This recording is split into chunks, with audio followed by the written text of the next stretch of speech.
Chris में प्यारे भाई और बहनों और प्यारे बच्चों, आज माता कलीसिया सभी मृत विश्वासियों का त्योहार मनाती है।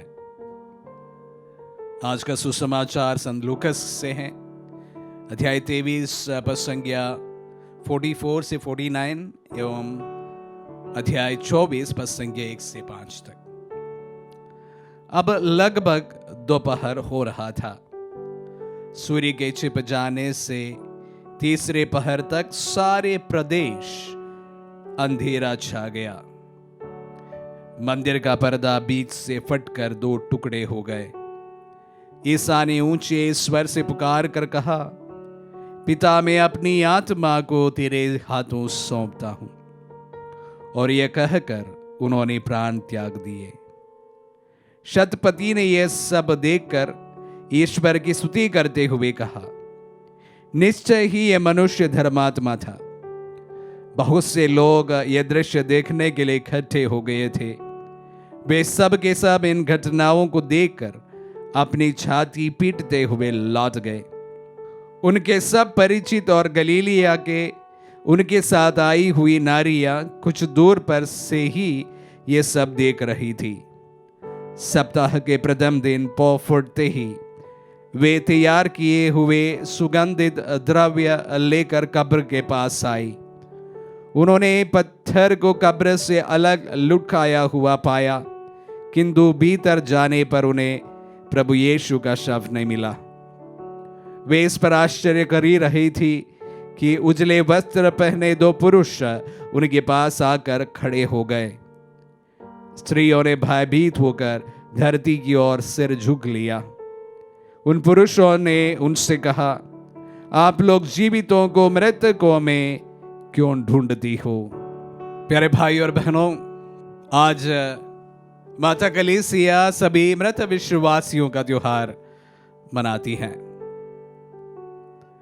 और इस परिप्रेक्ष्य में आज का जो सुसमाचार हम अक्सर एक साथ नहीं पढ़ते हैं, या ये दोनों पाठ एक साथ नहीं हमारी लिटरेचर में इस्तेमाल किया जाता है।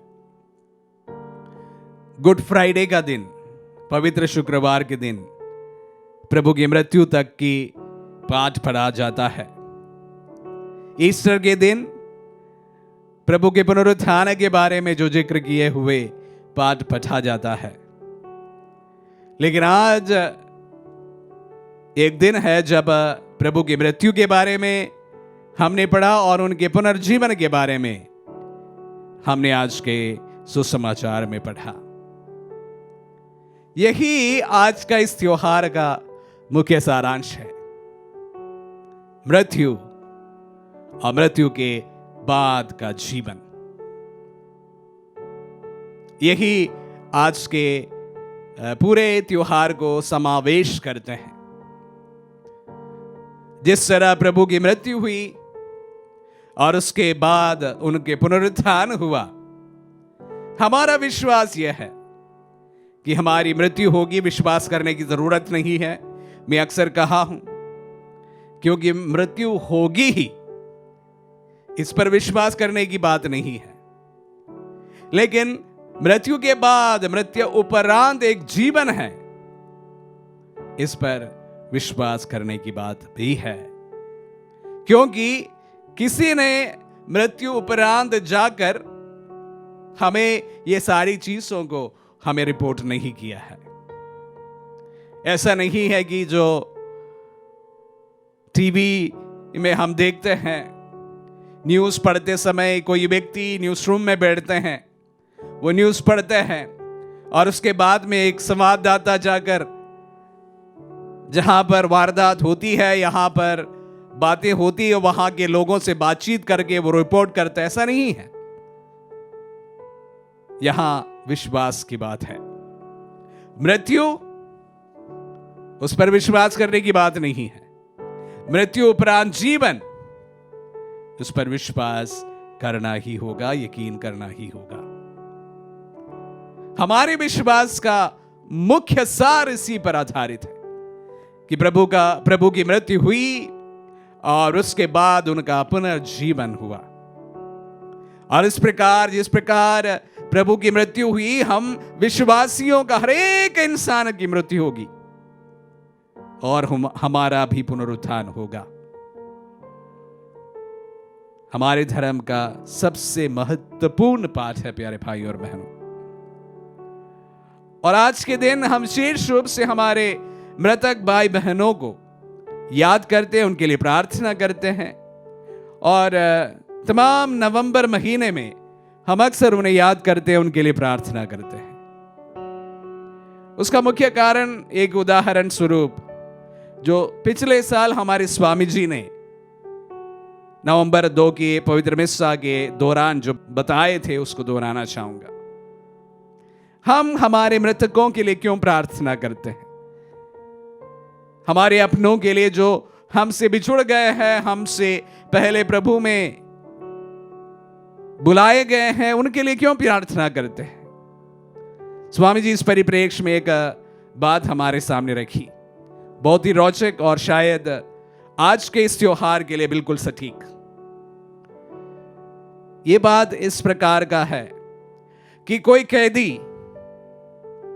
या कोई क्रिमिनल, उन्हें सजा मिल जाते हैं या वो अंडर ट्रायल में हैं या कारावास में हैं, वो कैदी जो है अपने आप में कुछ नहीं कर सकता है। वो सलाखों के पीछे रहकर अपने लिए और विशेष रूप से अपना आजाद ठहराने के लिए कुछ नहीं कर सकता है। फिर उसके लिए कौन कुछ कर सकता है? उसके लिए उनके रिश्तेदार, भाई बहन, पत्नी, बच्चे, जो भी हो, वे दिन रात मेहनत करते हैं, धन इकट्ठा करते हैं, एक लॉयर नियुक्त करते हैं और वह लॉयर व्यक्ति के लिए केस लड़ता है। और वो केस लड़ने से अगर ये जो कारावास में है वो निष्पाप है या बेकसूर है, उन्हें सजा से मुक्ति होती है। कैदी, क्रिमिनल या पकड़े गए व्यक्ति अंडर ट्रायल, जो भी हो, वो अपने आप में कुछ नहीं कर सकता है जब तक वह जेल में है। लेकिन उसके लिए उनके परिवारजन, उनके वकील सब मिलकर केस लड़ते हैं और लड़ते लड़ते अगर वह बेकसूर है, वह कैद से छूट जाता है। ठीक उसी प्रकार मृत व्यक्ति, ऐसा मानिए कि वह पूरी तरह से प्रभु पर लीन होने के लिए लायक नहीं रहता है। इंसान है, कमियां होती है और उन तमाम चीजों की क्षमा होना आवश्यक है, अति आवश्यक है। वो मृत हो गए हैं, वो स्वतः ही कुछ कर नहीं पाते हैं, लेकिन जब हम उनके लिए प्रार्थना करते हैं, कैथोलिक कलीसिया के अनुसार जब हम उनके लिए पवित्र मिस्साएं चढ़ाते हैं, हमारे पवित्र मिस्साएं चढ़ाने से नहीं, लेकिन पवित्र यूकरिस्ट की योग्यता से उस व्यक्ति को विशेष रूप से उनकी आत्मा की मुक्ति के लिए साधन बन जाता है। जिस तरह से कैदी के लिए उनके परिजन या उनके वकील केस लड़ते हैं, उसी प्रकार मृत व्यक्ति को, जो हम शोधगात्नी कहते हैं, वहां के व्यक्तियों के लिए, वहां की आत्माओं के लिए जब कोई हम प्रार्थना करते हैं, पवित्र मिस्साएं चढ़ाते हैं और इस प्रकार के नाना प्रकार के अच्छे कार्य करते हैं, और उस व्यक्ति के लिए जब हम प्रार्थना करते हैं, वो तमाम प्रार्थनाएं उस व्यक्ति को शोधगात्नी से एक प्रकार मुक्ति दिलाने का कारण बन जाता है, जरिया बन जाते हैं। प्यारे भाई और बहनों, आज उसी का त्योहार है, उसका स्मरणोत्सव है। संपूर्ण गलीसिया में विशेष रूप से आज के दिन अपने से बिछुड़ गए अपनों को याद किया जाता है। हम भी हमारे से प्रभु बुलाए गए लोगों को याद करें और पूर्ण विश्वास के साथ में उन तमाम लोगों के लिए प्रार्थना करें। हमारी प्रार्थनाएं उनकी मदद करता है। हमारी मध्यस्थता उनके लिए मदद होता है। जिस तरह पवित्र यूकरिस्ट की योग्यता के द्वारा अनेक बंधन छूट जाते हैं, इन आत्माओं को भी मुक्ति मिल जाती है। प्यारे भाई और बहनों, आज जब हम त्योहार मनाते हैं, मृत विश्वासियों के लिए विशेष प्रार्थनाएं करते हैं, इस बात को सदा याद रखें। मृत्यु विश्वास करने की जरूरत नहीं, लेकिन मृत्यु उपरांत जीवन, वो हमारी विश्वास के अमूल्य एक बात है, विश्वास है। और उसी प्रकार जिस तरह हम हमारे अपनों के लिए, विशेष रूप से हमसे बिछुड़ गए अपनी आत्माओं, अपने परिजनों के लिए, हमारे पड़ोसियों के लिए और या किसी के लिए भी जब प्रार्थनाएं चढ़ाते हैं, प्यारे भाई और बहनों, वो भी उनके लिए मुक्ति का कारण बन जाता है। ये कलीसिया के विश्वास है। प्यारे भाई और बहनों, हम कुछ देर हमारे अपनों को जो हमसे बिछुड़ गए हैं उनके लिए प्रार्थना में बिताते हुए इस पवित्र आराधना को आगे बढ़ाएं।